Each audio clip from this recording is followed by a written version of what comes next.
Pancho, bueno, la propuesta del bloque anterior era, Perón habla de la tercera posición, estamos en una etapa donde venimos ya del medioevo, ¿no? Es decir, donde el hombre se va segmentando y no asume la plenitud de lo que es. En las categorías de Cirigliano es asumir no solamente que el hombre es materia, sino que también es espíritu, o sea, que tiene deseo, que tiene razón y que tiene valores.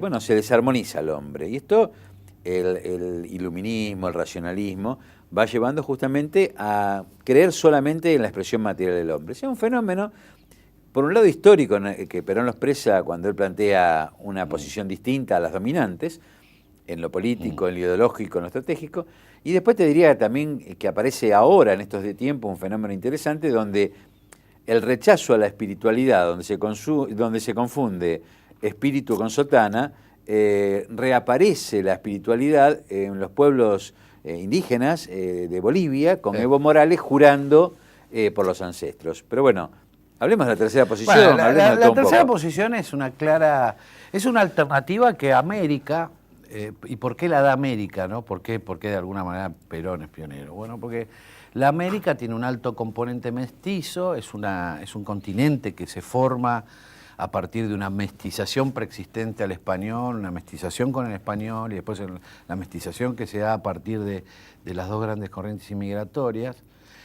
Bueno, y entonces es natural que de esta América mestiza surgiera un planteo filosófico respecto, digamos, a las atrocidades que se cometieron en la Segunda Guerra Mundial, integrativo, y justamente la tercera posición, que es una tercera posición de alineamiento, implica no solamente una propuesta geopolítica, es decirle, señores, ustedes peleense entre ustedes, nosotros vamos a configurar un nuevo espacio, sino también la tercera posición implica un distanciamiento de las concepciones filosóficas que sustentan tanto el colectivismo marxista como el liberalismo.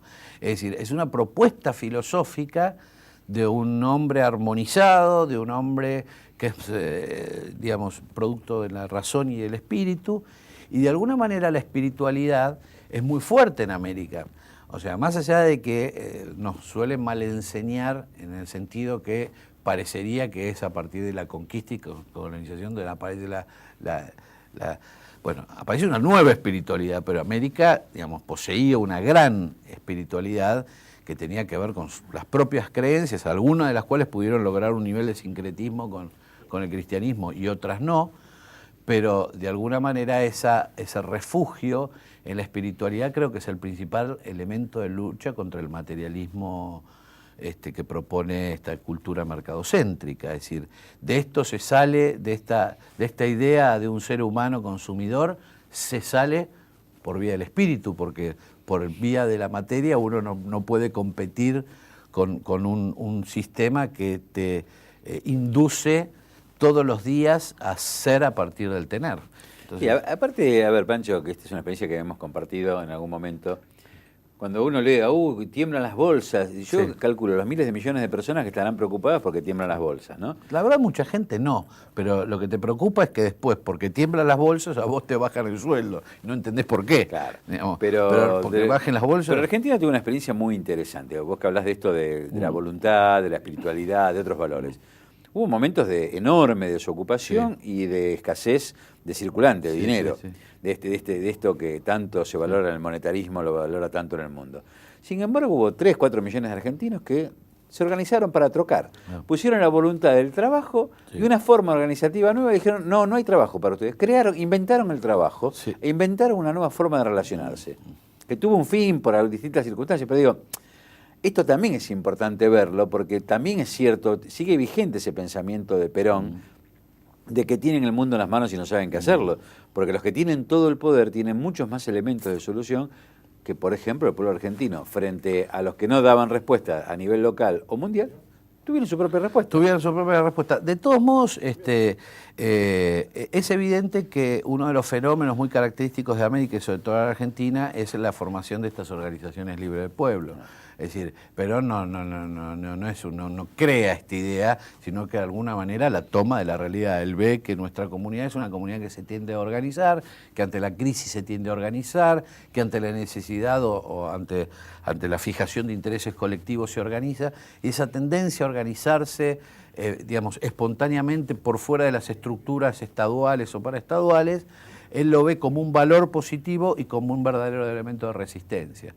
Por eso, ya en las postrimerías de la década del 90, lo que se llama, empezaron a fluir numerosas organizaciones, entre ellas algunas de subsistencia y de creación de formas económicas, diríamos, paraestatales, porque el trueque fue un fenómeno muy claro. Sirvió para un momento determinado. Las organizaciones tienen muchas veces un sentido de un plazo que se agota en las damas mendocinas. Las damas mendocinas, en términos de hoy, se agotaron en una organización libre del pueblo, pero sirvieron como ámbito fuera del ámbito público y político para la guerra de liberación de la Argentina. De la liberación de la Argentina, por eso hay una tendencia en América y en Argentina de organizarse. Para cerrar, Perón era mestizo, era de sangre mestiza, de pensamiento mestizo, y expresa a la Argentina. A veces, porque también es un reduccionismo hacer indigenismo, ¿no? Es decir, creer, no, porque ellos son nosotros. No, hay un nosotros que lo expresa Perón, y yo siempre digo, mis hijos que llevan un apellido, una mezcla de apellido europeo absolutamente, de padre y madre, sin embargo tienen sangre india, porque su bisabuela era india, y nadie lo sabe. Entonces, todos creemos que, los indios son los otros o aquellos. Realmente, esta vigencia de Perón, nosotros todavía estamos viviendo los últimos estertores del impulso de la generación del 80, que era una generación cuyo proyecto central es de sustitución étnica, racial y cultural. Entonces es evidente que el otro, que era el indio o el gaucho, el mestizo, pero sobre todo el indio, era, digamos, algo a ser eliminado.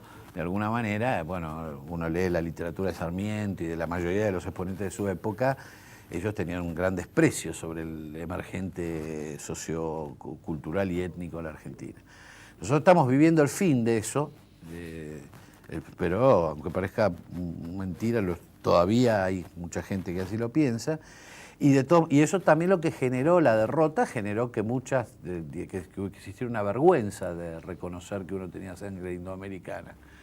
Entonces yo creo que esa vergüenza se está perdiendo, porque se está recuperando el valor de todo ese componente cultural, y yo creo que vamos hacia una Argentina y una América que se va a reconocer esencialmente americana, y cuya historia ya no va a empezar ni con el 1492, la llegada hispánica a América, ni siquiera con los procesos independentistas, sino que se va a extender sus raíces hasta el primer poblamiento de América y estas comunidades de las cuales somos, no solamente somos herederos, todos los americanos somos herederos, sino también vos fijate que los grandes líderes, cuando Belgrano pensaba en cómo organizar políticamente América, pensaba en una monarquía incaica. Es decir, fíjate, estos tipos ya en esa época pensaban en eso. Yo te tengo que cortar, pero espera. Esta es una invitación a seguir profundizando, porque en realidad, Política y Estrategia es un libro para ser leído, pero es una de las tantas obras que tanto pensador nacional viene levantando para que recuperemos nuestra propia mirada, veamos toda nuestra historia y sepamos quiénes somos para saber a dónde vamos. Para saber a dónde vamos. Gracias, Pancho, y hasta la próxima.